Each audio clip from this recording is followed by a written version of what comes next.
Hello, everybody, and welcome to Non Sequitur News for September 9th, 2024. It's Season 3, Episode 253. That's because this is a daily news show.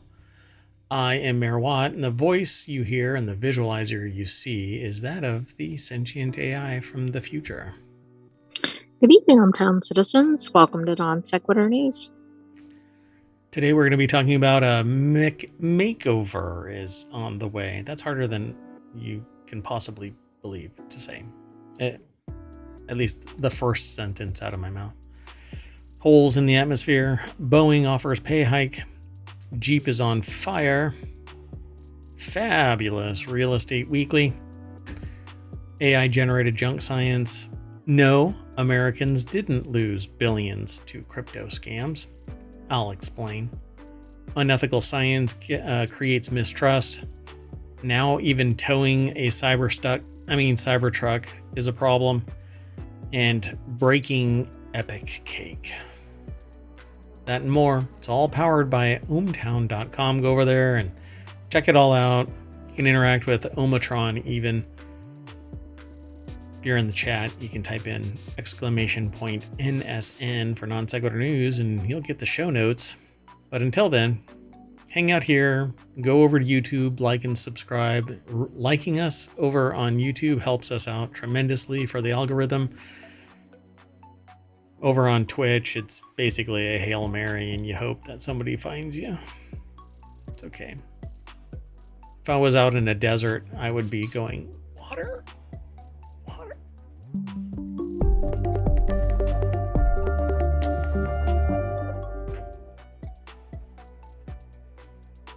All right, well, anyway.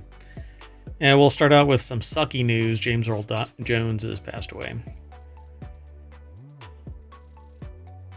I mean, he's like an institution. One would call him a force to be respected. Get it? The force.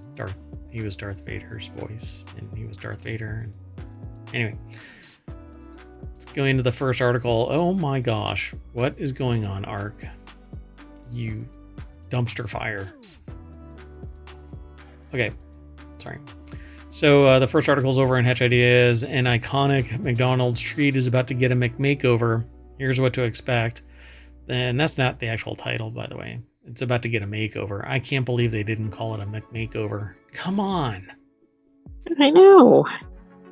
It's horrible. The company is changing the packaging of one of the popular treats to meet consumer demands around sustainability. What do you think it is? I bet they're going to make the Flurry McSheen. McFlurry McSheen. I said that, but it was so funny. I repeated it. Work.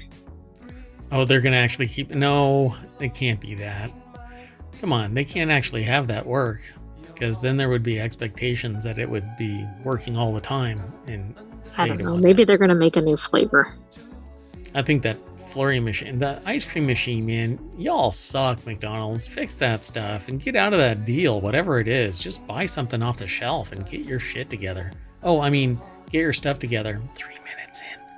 4 minutes in, and I already ruined our G rating.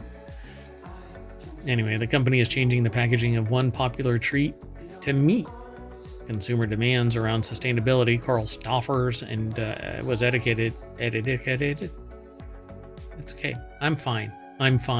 Really, let me reboot. Jessica Thomas is the editor.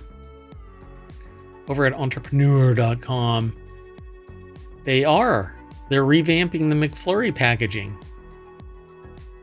Wait a minute. Okay, but that's not the machine. I know, but did you look ahead? No, I said the flavor or the machine. Well, yeah, I know, but... All right. Anyway, that wasn't an AI hallucination? You just come up with that stuff? I mean, that's pretty darn close. Making the machine work and then changing the flavor, I don't think are anything to do with the packaging. Well, I mean, it's tied to the McFlurry. All right. The digital equivalent of rolling your eyes as an AI is not... Whatever, fine. Anyway, they're switching from plastic lids and mixing spoons to paper-based lids and reusable spoons, which plastic can be reusable. I'm not quite sure what's going on here, but Maybe like biodegradable or something. But not do you plastic. really want, like, I don't want anything paper-based around something that's cold and is going to be like slowly infusing itself into the material. Right. The brand also announced a new mini McFlurry. I wonder why that is. This is going to be the mini McFlurry is going to have the price of the old McFlurry, and the old McFlurry is It'll going to be be like Cadbury eggs. That's right, shrinkflation. The changes come as fast food chains face increasing scrutiny over their environmental impact. Oh, it's sad. I won't really get into any of this because there isn't really much more to say about this. There's always nuance and stuff like that, but they have like this desire to be net zero. Apple announced the same thing. By 2030, they want to have net zero, which is a different thing. Back in the day, there used to be an internet company called Net Zero because that was free internet access. My solution, my product actually hit the market 8 months prior to them hitting the market. There's some complications with that. But anyway, the brand made news last summer, beginning with the launch of the Grandma McFlurry in May. And that's where you would eat the McFlurry and find Werther's candies somewhere in there. Oh, no. And maybe a brooch. And it actually had an aroma of dust and old books. Grandma core. You're really started a whole that. trend. It was a nod to the Gen Z centric TikTok trend, Grandma core. All right. McDonald's launched its $5 meal deal designed to give or provide value and relief to inflation-strapped consumers who were complaining loudly about fast food prices, which is kind of like I don't know. It's kind of a flick, right? Right to the forehead, because McDonald's is the reason why everything was so, one of the many companies that jacked their freaking prices up. They didn't have to. Right, and now they're responding by making a smaller product, so I'm not sure that's solving the pricing issues. Right. They're basically selling the complaint and the solution to the complaint. Everybody's getting the weapons, I suppose. Anyway,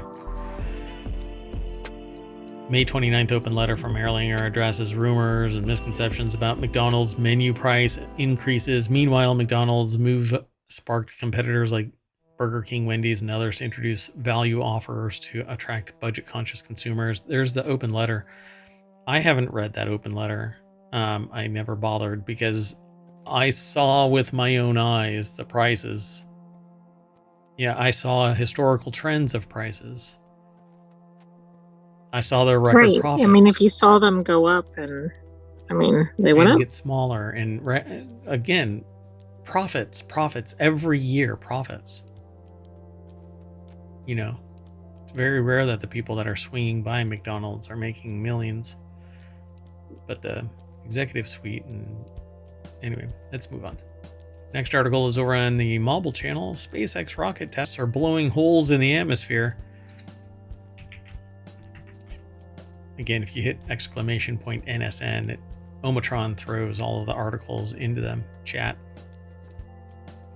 SpaceX launched a test rocket last November that managed to explode twice in the air. Hey. That's kind of impressive, right? Exploding once would be one thing, but you wouldn't normally be able to explode again. It's so fun. Y'all did it twice. So that sort of event doesn't happen every day. So it gave geophysicists a chance to see what exactly that kind of trauma does to the Earth's atmosphere. And the verdict is it's not great. It's funny. Amber De Silva over at Jalopnik put the article together, but it's posted at qz.com. Quartz. Elon Musk's 2024 rocket explosions messed with the ionosphere in previously unstudied ways. Unstudied.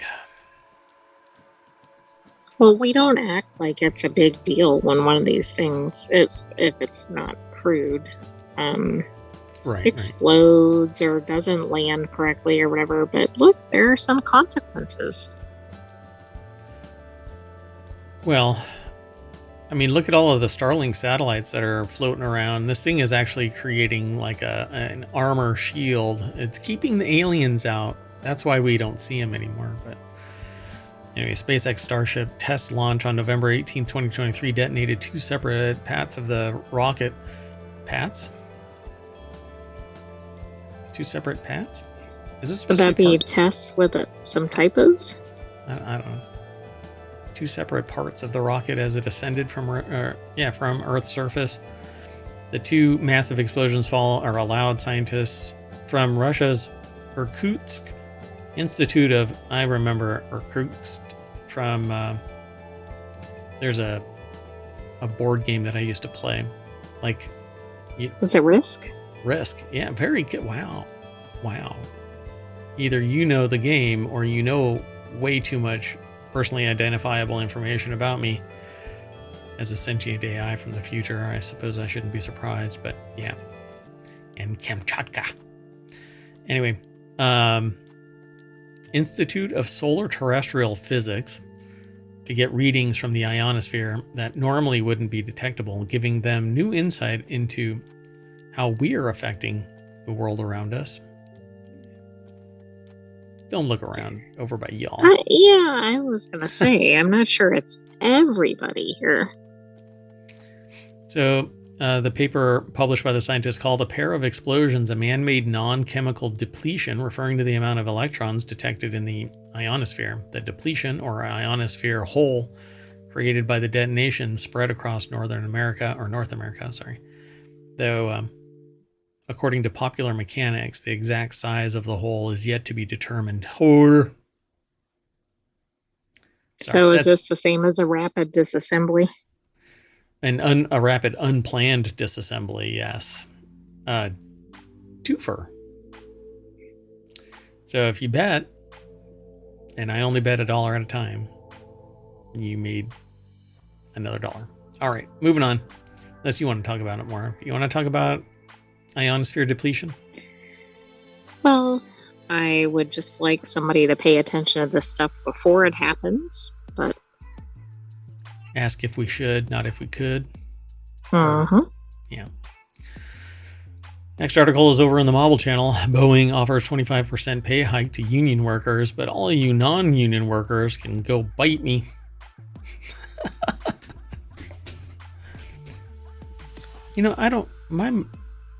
My outbound mic is only hitting him like 60%, but it's peaking on the meter most of the time. Well, that doesn't make a lot of sense. Well, I moved my mic way down too. Anyway, I need to speak up. Theater voice. Anyway, Boeing has been a bit of a disaster lately. Its Starliner space capsule broke down, stranding some astronauts in Earth orbit. Parts have been popping off their commercial airplanes for quite some time now. It's so funny the way they say that. Parts have been popping off their commercial airplanes. Ping, ping. Like budding, Oh, they got wet. Bling. Oh, it's the Cybertruck of the skies.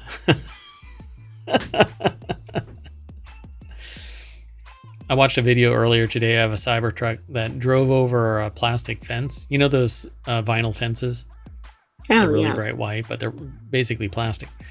They thought that the Cybertruck was just going to be impervious, and it pierced the water cooling system, and all of the water drained out. Rendering it useless because it can't cool its batteries, so off it goes.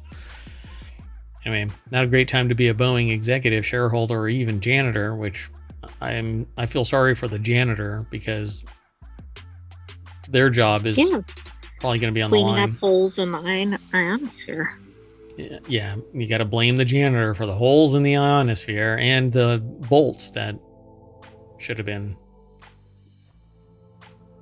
Daggone Joe. Blame you. There was one bright spot in all of this. The aeronautics company has reached a tentative deal with the International Association of Machinists and Aerospace Workers, or IAM, that seek to prevent a potential strike scheduled for September 13th if the deal is ratified. It's probably going to be ratified. I mean, a 25% pay hike. Right. Somebody's probably saying sign quickly before the offer goes off the table. It's basically going to shut down a lot of stuff. I hope that they get everything that they're asking for, which is basically quality control kind of stuff. But really, which is helping everybody, not just Boeing workers. And I've been saying this. Oh, by the way, 25% pay hike is a 8 years worth of baseline cost of living increases, like inflation average pay increases. So at least they're at the 8-year. Right. So maybe there'll be a parity, maybe, with 8 years ago. But if they didn't get a raise 12 years ago either, they're still behind. Right. Yeah. I know they're not necessarily where they need to be, but maybe they're getting closer. Like many. Yeah. And none of those union workers are driving around in a Ferrari unless they came into Bitcoin, which we'll actually discuss later on.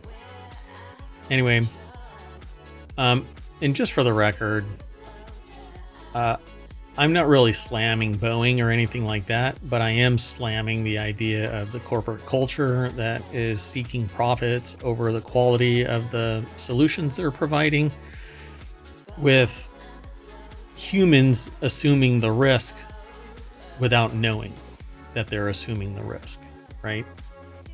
So it's like sending somebody else off to war and you being too much of a wuss to actually step up to the plate when the time comes.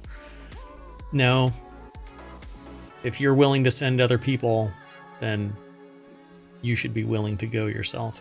So these people are working their butt off. You never know when you're going to get fired. You never know when an industry slowdown because prices have been jacked up too high, blah, blah, blah, all kinds of stuff. But the executives are making a ton more money without any of the stressors. And then, it's a good business decision to lay off 10%. And all of this comes because of mergers and acquisitions. And Boeing basically merged their way into this corner because the culture changed from engineers, which is something that I had been saying. And then just recently I was reminded of it via a video, and I can't remember where the video came from. But I am always saying mergers and acquisitions are are going to be the downfall of business, because as these mega companies get bigger and bigger, competition decreases and nobody can step up.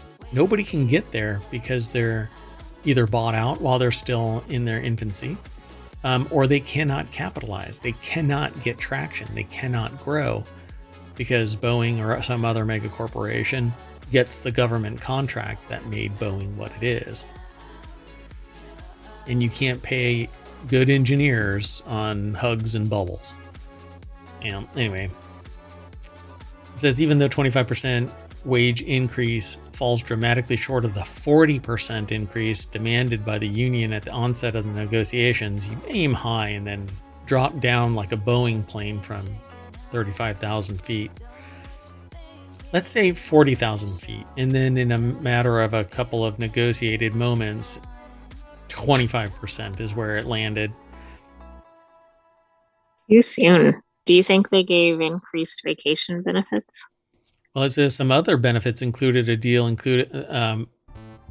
a 401k contribution up to $41.60 per employee, along with a $3,000 lump sum payment. Sounds like the union got a fantastic deal, even though it did not achieve its stated goals of restoring a defined benefit pension plan that had been eliminated by the company in 2014. Some of this we've already talked about in a previous episode, but this fact that there is a tentative deal here that just needs ratification, we'll see what happens. That one's a new one. If they do the work stop, flights won't be hampered, but delivery of contracts will. So this is probably the biggest hit to Boeing's bottom line at a time where the Starliner and the lack of it meeting its contractual obligations could bury Boeing. Yeah, that's true. At least respect-wise, who knows what's going to happen. They would probably rejigger things and break off sections, like Boeing Aerospace would die. And they would concentrate on their engineering stuff, planes primarily. But then it would reduce. I mean, the size of Boeing would contract dramatically. We'll see. We'll see if they can sacrifice something on an altar and maybe save their soul. I think that what they need to do is rejigger their corporate culture and get back to baseline engineering and not hiring somebody whose last job was fast food working, where they weren't an engineer, to put freaking bolts in door slugs that should have been secure beyond doubt. That's right. The other, the video that we were watching made a distinction that I think some of the leadership positions were with engineering backgrounds before the merger, and then not so much afterwards. So maybe that's something else they need to get toward. Yeah. And just like medicine, it needs to stop being steered by MBAs.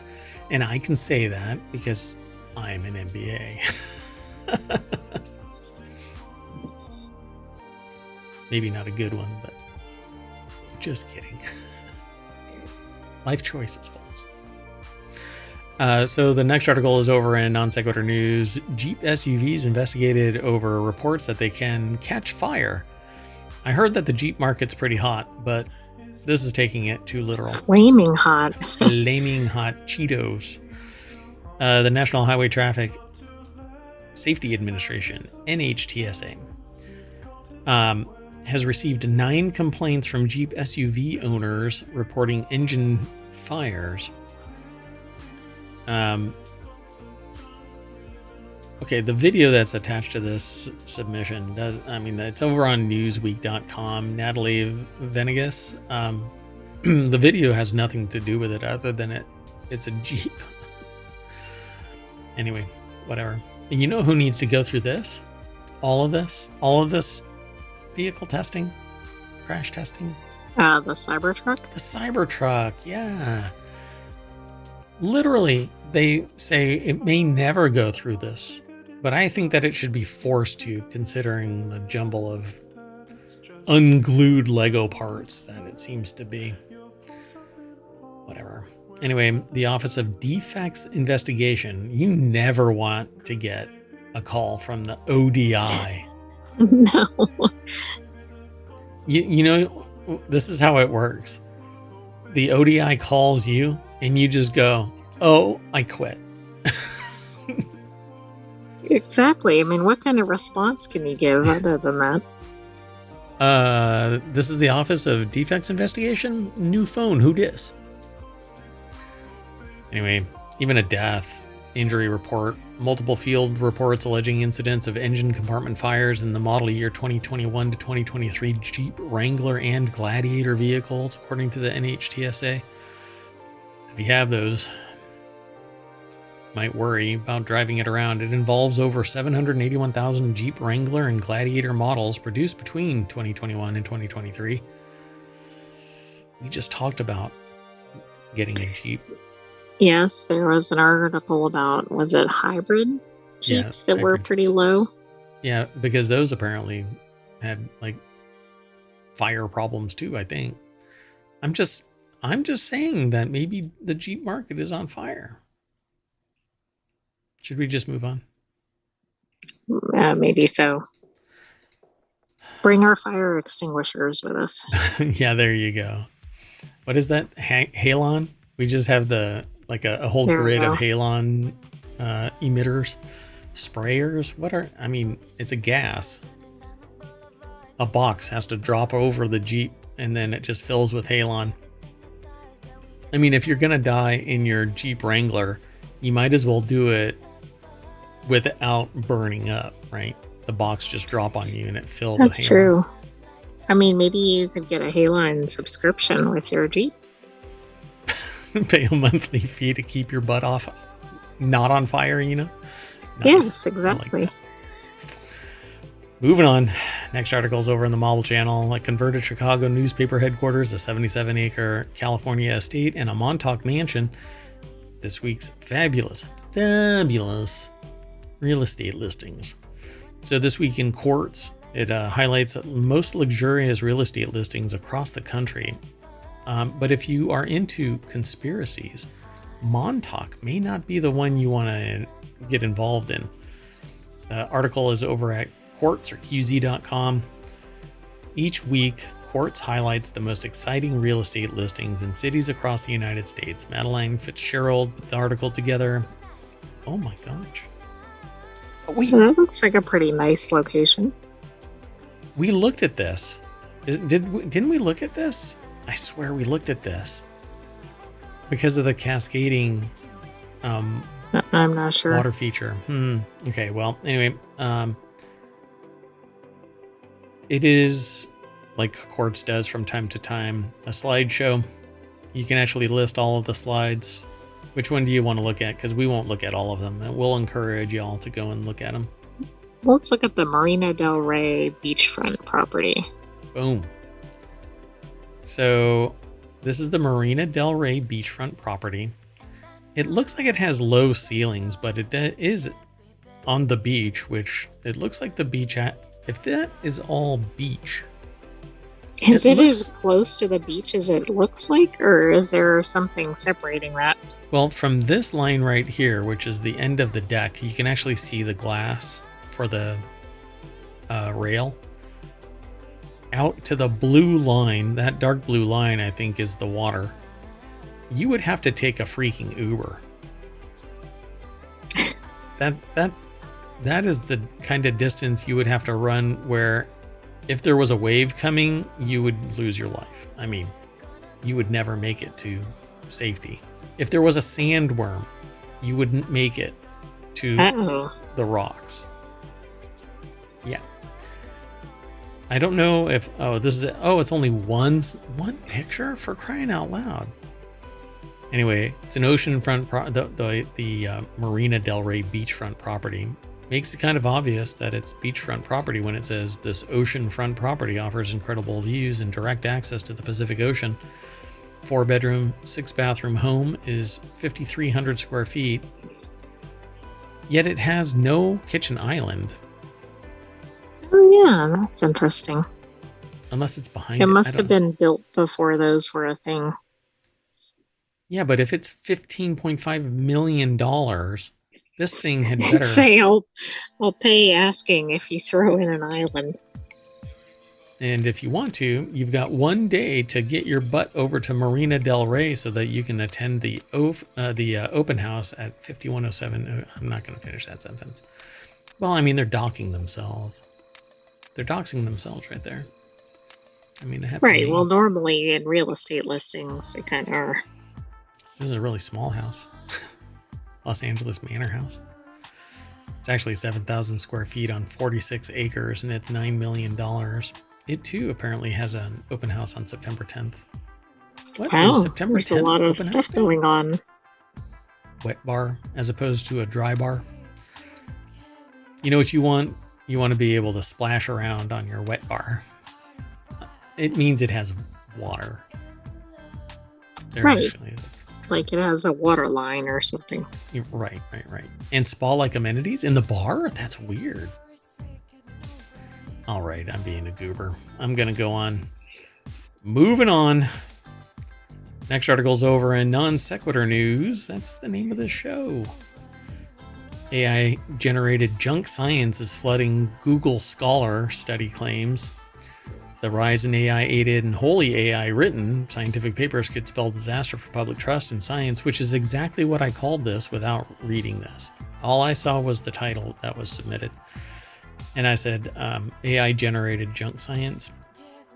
But the next article, not this next article, but the one after the next one, I say, unethical science creates mistrust.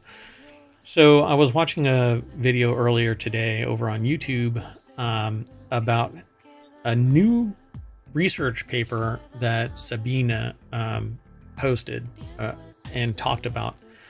And to me, it looked like somebody put an AI request in to align various kinds of science and even come up with the formulas. But the equations were wrong, concepts were wrong, basic facts of physics were wrong. And I'm sitting there going, if it does this, then it defies the laws of nature, right, like it can't be accurate or whatever. Yeah, like knowing the mass of quarks and knowing the mass of a photon and a bunch of other things, like creating matter from nothing, and that's just not how it works. But anyway, I thought that it was AI generated. Sabina just kind of laughed at it and said, but this is a bigger problem because it's junk science and it's published. So people start quoting it, people start citing it, it gets provenance, gravitas. People start calling those people names like, hey, this person said this, I think we need to investigate it. And then a whole line of research could be up in flames because it's all based on something that's not accurate. Right, and it shouldn't be published until the information that's contained within is vetted. And because it was published without anybody knowing the maths, you end up basically impugning the integrity of the science. So how did the people who vetted that allow it to pass with factually incorrect math? And that person has to be involved for it to be legitimate research. And that's not the only criterion, but did anybody look or there was a person?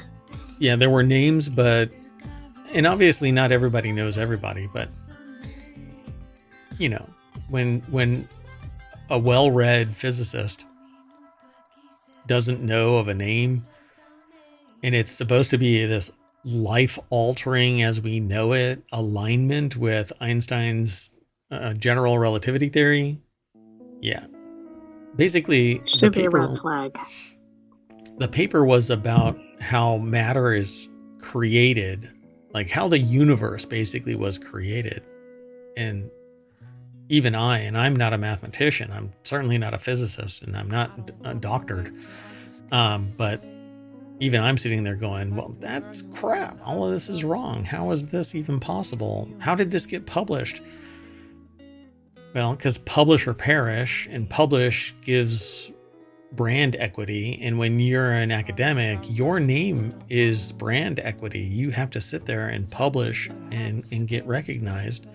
And then you can go anywhere, you know, publish enough stuff that's respected and you work for Harvard or, you know, wherever you want to, depending on the domain. Wherever you want to. Right, yeah, like at the top of your field, you can probably choose where you work or where you research.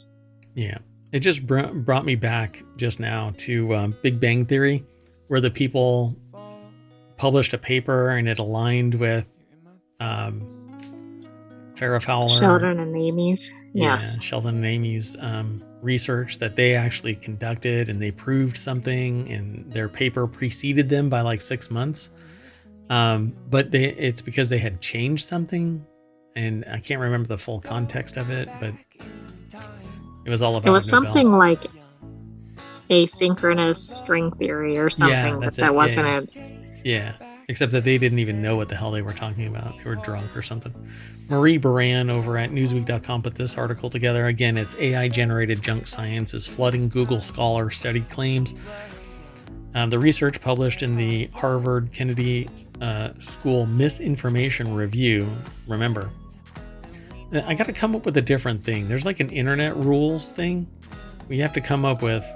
I've already proposed one about if you pause a video, it is impossible to look respectable. You look like a derp if the video is paused and you're not planning for the pause. I can't quite formulate the theorem, right? The name, the paradox, right? It's something like the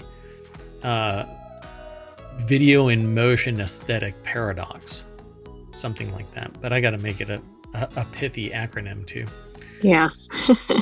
So this thing that I'm proposing is that if there is an area of research, however small it might be, there is a journal or a review for it. Now, misinformation is actually quite interesting, and it's a huge market nowadays. Go and watch Reality Hacker over on our YouTube channel. Go to ohmTown on YouTube and look for Reality Hacker, and it's just article after article about how we are hacking reality, because you will not know what to trust in the future. I mean, if you don't get a blood sample from the person who published something, you're not going to be able to believe it.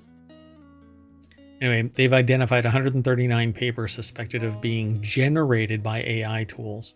Notably, more than half of these questionable studies focused on policy-relevant topics, including health, environmental issues, and computing technology, where there's a lot of opinion in a lot of stuff. So, deep science where you have to go and hunt down, blah, blah, blah. So the public release of ChatGPT in 2022, together with the way that Google Scholar works, has increased the likelihood of lay people, like media, politicians, patients, students, coming across questionable or even entirely GPT fabricated, hallucinated papers and other I'm gonna look for the problematic. word delve and avoid, I guess. Yeah, for sure.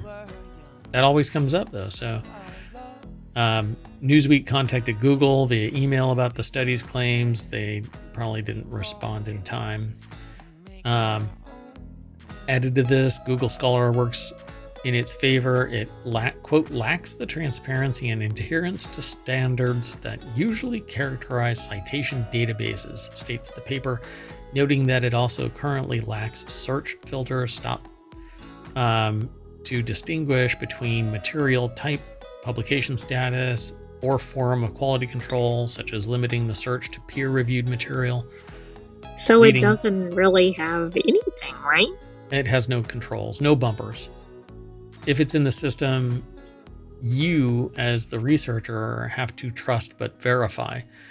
This is what I tell people all the time. If you're gonna go out and be a consultant, if you're gonna hang a shingle and you're gonna be your boss, and you're going to try and command the respect of people around you, and you spout stuff that is just found online, there will be an audience for you, but it's going to be in the wingnut side of things, where they'll just gobble up whatever reinforces their preconceived notions of what they desire it to be, right? So I sit there and I giggle and laugh about, I really like a good conspiracy, and I do, but I don't believe, quote unquote, believe in a conspiracy. I know the facts. I think it's fun to follow a conspiracy.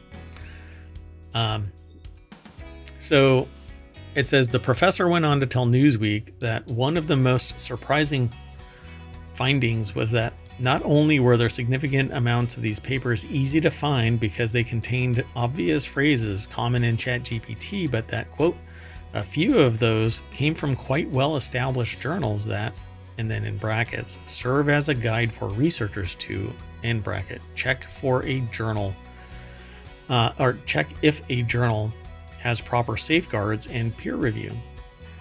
Okay, that's really concerning, right?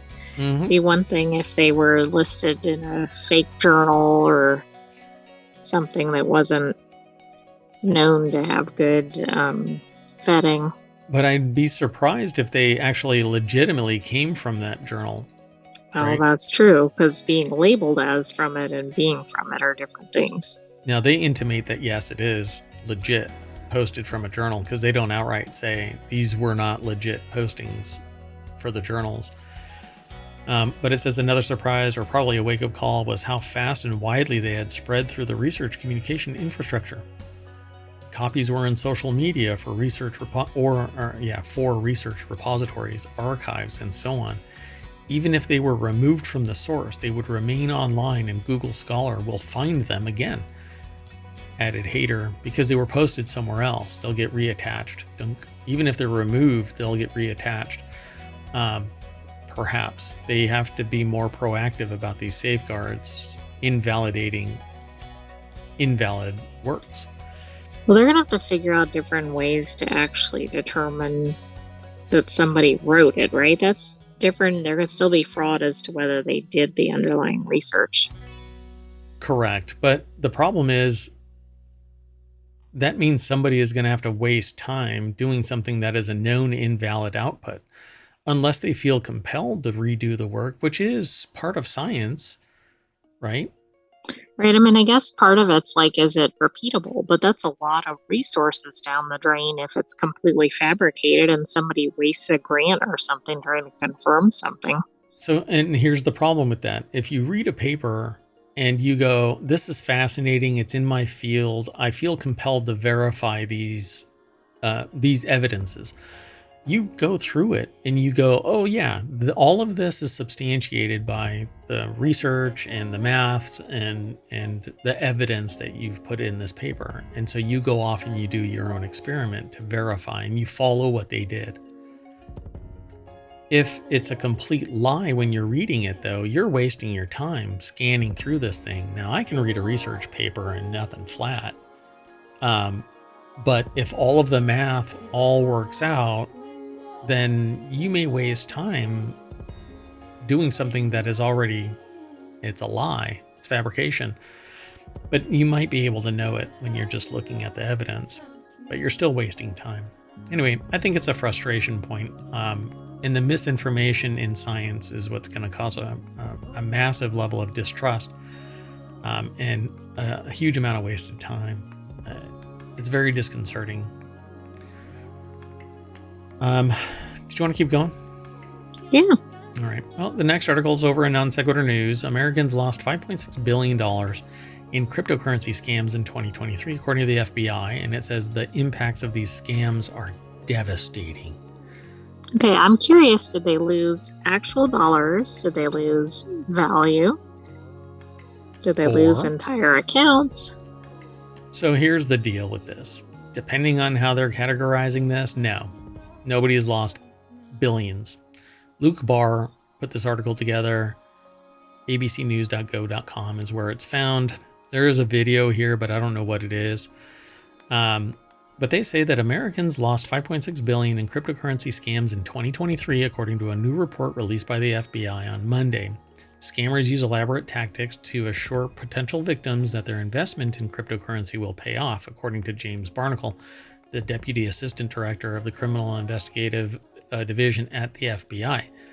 Over time, the victim is being cultivated. The fraudsters are building confidence in the victim. They're friends they met on the internet, or they met in social media, they met in a text message, they develop a friendship, then the fraudster, in a word, they ingratiate themselves into the world, into forming a relationship, and then they stab them in the back. Fiduciarily. So from there, Barnacle said the literally. victim... Yeah, not literally, and maybe sometimes literally, but they say, hey, I'm in this group, I do investments, I know somebody that blah, blah, blah. So everyone reads about crypto millionaires. So people are always chomping at the bit, right? Now they talk about, we're seeing people lose 4 million, 5 million, 6 million because they're gutting their retirement funds to put it in crypto, which I don't know. I don't know if there are people out there that would sit there and say the same thing about this, like, oh, nanny state, right? These are the same people that are screaming nanny state, but then they want the federal government to come in and save their ass, just like the banksters did, right? Anyway, they report that people over 60 years old were the most scammed. Hey, you know what? I've got a service. Okay, it's $25 a month. But if you're going to make an investment in crypto, you send me a text message and I will give you advice. And the service is called Don't Fall for Crypto. That seems pretty straightforward. Right? So if you're over 60 years old, you can subscribe to this service right now. I'm sorry, we're breaking up, .com. elderly have generally a lot more free time, but apparently not enough time to do due diligence. They lost nearly $1.6 billion in 2023. So how do we get to the 5.6 billion? Because they're saying that 5.6 billion in 2023. Everybody I thought it was else. in 2024. Huh? No. That's in 2023. Oh, yeah, I see what you mean. That's quite a delta. So I guess the other $4 billion is everybody under 60.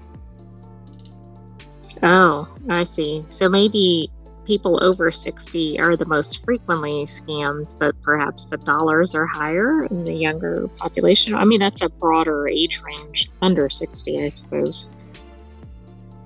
They don't actually explain where the rest comes from. Not that I see real quick. That's kind of odd.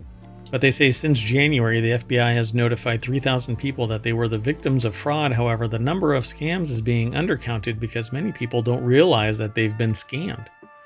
75% had no idea that they were scammed. Well, I guess they don't, because if they think they're putting money in an account and they're not taking anything out, how would they know? They're just other than checking it out to begin with. Fraudsters also give detailed directions on how to get scammed. Here, follow these rules. Cryptocurrency that should be a clue too. If somebody is telling you, like, go to this place.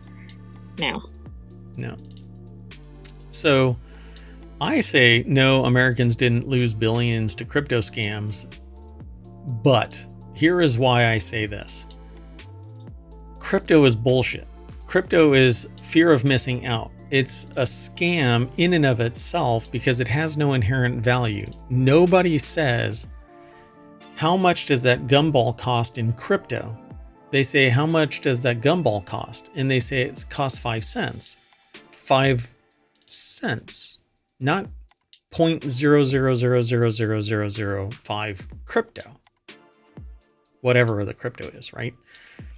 Why? Because all crypto coins, cryptocurrencies, it's not a fiduciary instrument that is pegged to the GDP, the work product of the country that it represents. Right, it doesn't have any actual value. It has no actual value. All of this is speculation. It's just like mortgage tranches, which did a massive disservice to the economy and imploded it in 2008 and then again in 2015.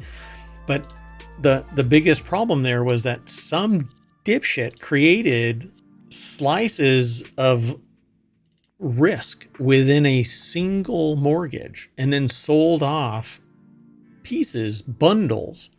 And that's how we got into this problem, because nobody knew where any of the money was. It shifted around all over the place. When high risk people had portions of it sold off, then they faltered and couldn't make the payment. Basically, it was all written off. Everybody lost money, but the people who were holding the mortgage, they lost their house. They lost everything. On top of the fact that the money had already transferred to everybody else, somewhere else. So back to Bitcoin, it has no inherent value until you sell it off for, guess what? US dollars. Because it's few and far between that people actually accept Bitcoin. And when they do accept it, the expectation is that Bitcoin is worth 50,000 US dollars or 60,000 US dollars. It's speculation. It's a fraud. It's a lie. And the whole thing is turning one person, the creator of Bitcoin, Satoshi Nakamoto, who nobody knows. Even knows if they even exist. I mean, it's such a freaking scam. Anyway. And then there's who in their right mind?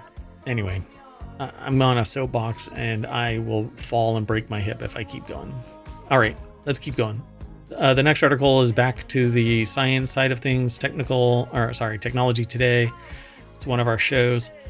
Unethical, quote unquote, unethical. New evidence cast doubt on a much hyped blood test for early cancer detection. I think it's something that we actually talked about. I think we did.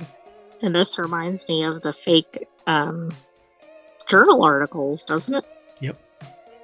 So the deal obligates the NHS to purchase millions of tests in return for state-of-the-art facility. However, experts argue the arrangement represents a clear example of public risk for private gain.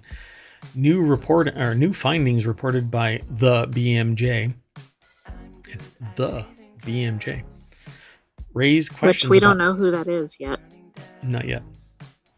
They raised questions about the reliability of a highly publicized blood test for the NHS that claims to identify cancers early. BMJ Group put the article together. It's over at scitechdaily.com. This might actually end up in this weekend's Technology Today, which is a deeper dive into 10 technology-based articles, science-focused. If you're interested in that, there's a whole playlist over on YouTube. I can't keep anything on Twitch. Every 60 days, it deletes the oldest thing. And we all suffer from that. That's why we have YouTube channels as well. Plus, I like YouTube. Not some of the toxicity in the chat. I mean, in the comment boards, but... Oh, focus. I'm sorry. Hey, it's non sequitur news. We get distracted sometimes. Anyway, the test called Gallery with an I, because, she has to have her own unique spelling. Right, and we want it to look like it's not authentic. Got to market it. Oh, yeah, I know. That's like, it's the... That's like an AI spelling. Yeah, it's the stripper of blood tests. It's their glitter. Whenever you get the blood test, they throw glitter on you as well. You know how hard glitter is to get off of you? It was funny never mind, I won't say it. Anyway, it's been hailed as groundbreaking, potentially life-saving advance by its maker. The California biotech company Grail and the NHS is currently running a £150 million Grail-funded trial. Really? Grail is funding this? I mean, if they fund it, fine, but I hope the results are legit. Anyway, it's a test trialing more than 100,000 people in England. Do your blood test, and a parallel test. Yeah, but you can't base it all off of your own money. It's just money. Your own money and your own product, basically. But I mean, if they're you use two different things. You do the old school blood sample, and you do and analysis, and you do this. And if they don't jive, then obviously it's bad data. It's wrong. You can't continue. I would use their money, but then smack them in the face when their results say something other than what they've been promising. So no, it doesn't work. Right, but we don't know if it's comparing it, and also they have financial benefit if their data comes out good. But that works for everybody who comes up with a product. Yeah, but it's not directly tied to the testing of the efficacy of the product. Well, I mean, there's researchers that get grants and then they go and use that material, or the research company itself does a limited test. They're literally putting their money where their mouth is. And if the 100,000 people come back with incorrect results based on a parallel construction of the test, then obviously, okay, well, you just didn't waste. You verified that your solution is not groundbreaking so much, although the tech might be groundbreaking in and of itself. I mean, I don't really see a problem with this, as long as the expectation isn't, hey, it's a success, no matter what, right? But nobody else is doing the test, I don't think. Well, no, that's what I'm saying.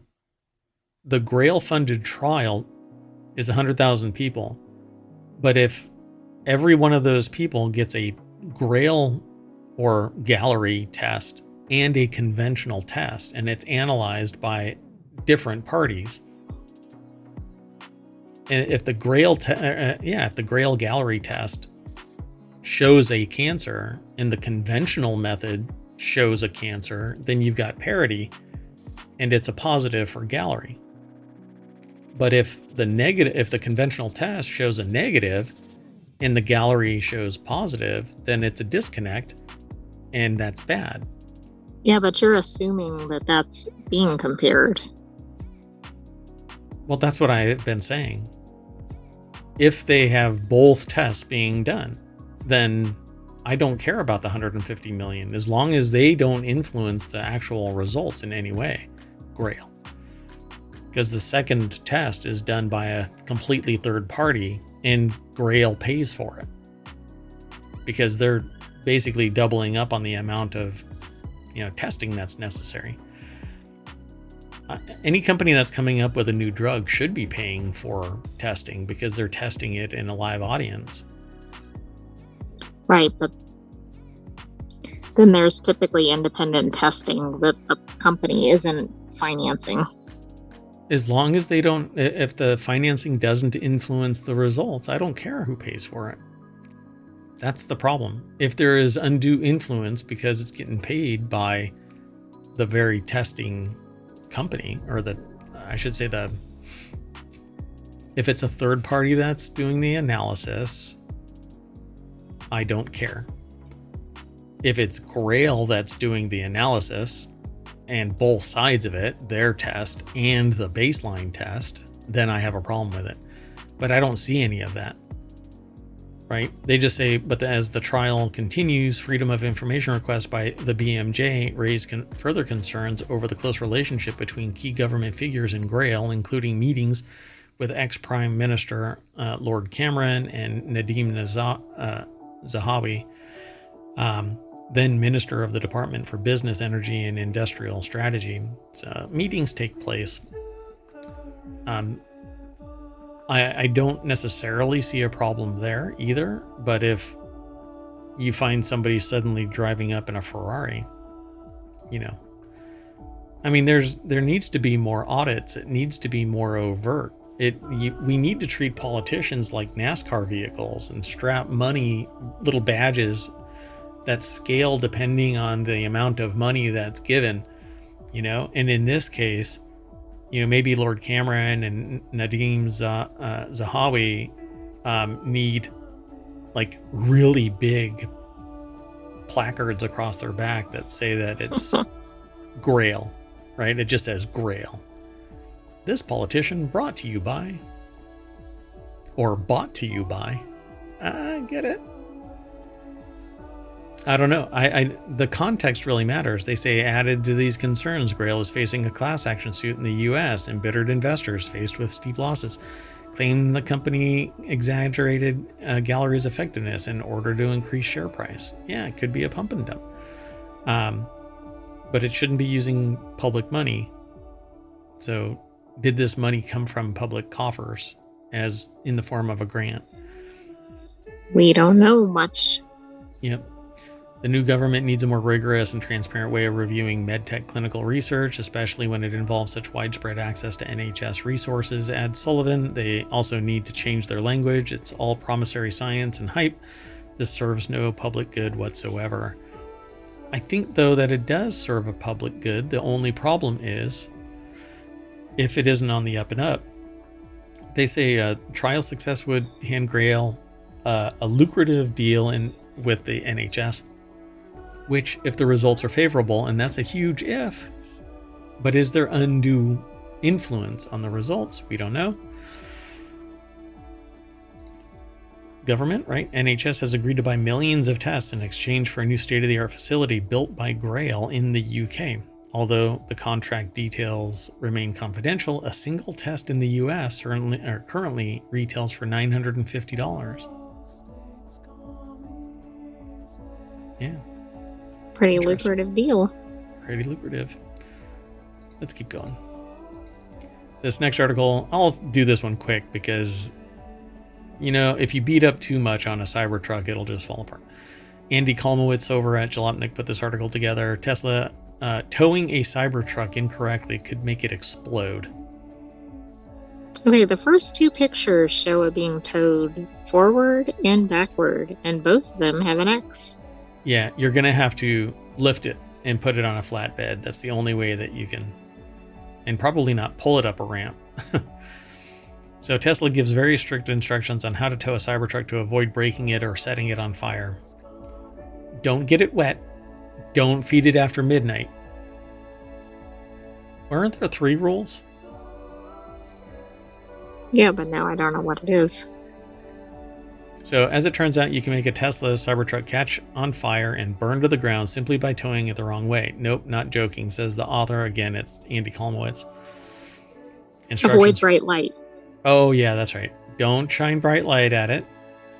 Don't feed it after midnight. And don't get it wet. Because this gremlin will catch fire and burn to the ground. Anyway, instructions for transporters.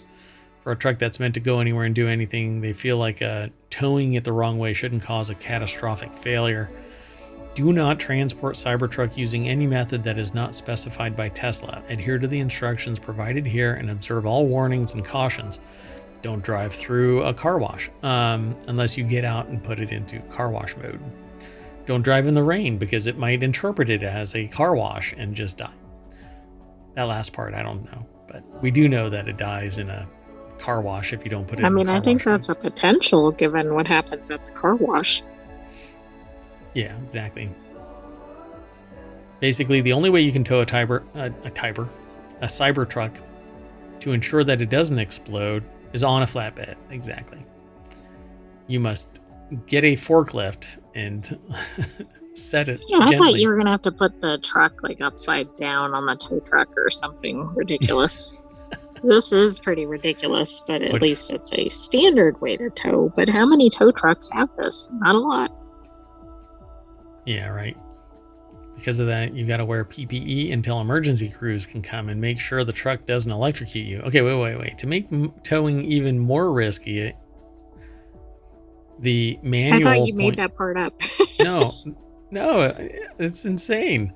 The manual points out that if there's a crash, both the high voltage and low voltage componentry in the Cybertruck could be compromised. Because of that, you have to wear personal protection equipment until emergency crews can come and make sure that the truck doesn't electrocute you. Here's what the manual says about, or with a big warning label above it. Before transporting a Cybertruck, it is important to assume these components are energized. Always follow high voltage safety precautions. Yeah, because everybody carries around high voltage safety precaution and personal protection equipment. What do you do about the people that you might have crashed into? They probably don't have PPE with them. Oh, please. The poors? Give me a break. Nobody's worried about them. I'm willing to risk their safety. Moving on. Next article's over in Non-Sequitur News. Customer asks for cake cost breakdown. Gets epic response from manager. I'll be okay. Quote, guests, as much as we love them, sometimes can be very oblivious to common sense, says Richard Logans. What do you think? All right. This one I did look ahead at. Did you? Lydia Patrick over at Newsweek.com put the article together, but I don't know. This video doesn't have anything to do with it, right? I predicted before looking ahead that they gave them like a 10-page invoice or something. Oh, wow. Oh, so it is the video. There's a video. It's 13 seconds long, but I won't play it. Richard Loggins, 38, head of operations for a hotel, making an extra effort to help a guest, Lucy, who had requested a cake costing £280. The guest's request for a breakdown of the price led Loggins to respond in a TikTok video, which has garnered over 9,000 likes and more than 528,000 views. By the way, views are counted just because they replay. Cost to do cake, $280 or pounds. Cost not to do cake, $0. That's the cost breakdown. That was not what I would have suspected. Yeah. Best wishes. Yeah. What's funny is I had an email like this from somebody that was providing a service for me, and I said, hey, do you normally bill me for driving by? And they reiterated the price, and I said, I'll pay it, but I never want to hear from you again. And that's what I would do with this. Yeah. Yeah. Because if somebody is asking in good faith, why something is $280, I would probably humor it to some degree. But if they really belabor it, then I would just go, I'm sorry, I can't, Right, but if they'd already given them 15 instructions and whatever, they might have already been aggravated by the customer at that point. Yeah, it could. There's a lot of context missing from this. They say we usually direct them to do to other businesses who deal with cakes, but this guest insisted that we organize her a cake. 2-tier, this and that and whatnot. Guests, as much as we love them, sometimes can be very oblivious to common sense, and this was the case with a note of rudeness. So right there, I would have probably just cut my losses and said, I'm sorry, we can't provide the service. I would risk losing them to basically tell them no. But yeah, this is pretty funny. There was one that I read where the person said, hey, I'm requesting personally identifiable information about these police. Like, they wanted the actual names and locations of their house and stuff like that. And it wasn't the police chief. I think it was the mayor of the town replied with, here's the information, F you. Wow. Yeah. So this article goes into some more detail about stuff like skilled baker is also a factor in the complexity of the design and all of this kind of stuff. Again, there's some common sense in this, but if you want to read some of the giggles from this, I'd never dream of asking for a cake cost breakdown. LOL. The price is X. Either I want it or I don't. But that's I would not agree necessary. with that. What was that? I said I would agree with that, right? If it's too high, you go to another supplier. Yes, but I've worked with people where they're like, hey, if we do it this way, it costs this amount. If we do it this, then it costs this amount. And they're a little more forthcoming, but it's because they're sitting there either anticipating price consciousness or it's a bunch of options and they don't want to just assume that you're a wizard and can do anything, right? So, I mean, I've worked with people where they've come out after I've said, hey, this is what I'm looking for. And they're like, hey, we can also do this. Oh, yeah. Okay, let's do that. But obviously this person was, what? They probably wanted a $10 or 10 pound cake for something that would have cost 500 pounds. Yeah. Lucy was just being a Karen. So that's just the way it be. But I probably, I don't know. This is almost like meta marketing, People are going to love this and they may actually go to this place because and they're going to ask for the cake. Yeah. Hey, can I get just to try it out? But they're going to do it cake? with a cost breakdown. Exactly. Yeah. They should they should make a cake, because remember, who was it? There was a person where their face was put on the bears of the pastry. It was Colbert. Was it Colbert? Yeah, and he became or another late night host. It might not have been him. Yeah, it was some late night host. I don't remember which one right now, but yeah, you're right. And he became the face on the pastry, and they just started selling them out. That would be great for this, Hey, can I get the breakdown cake?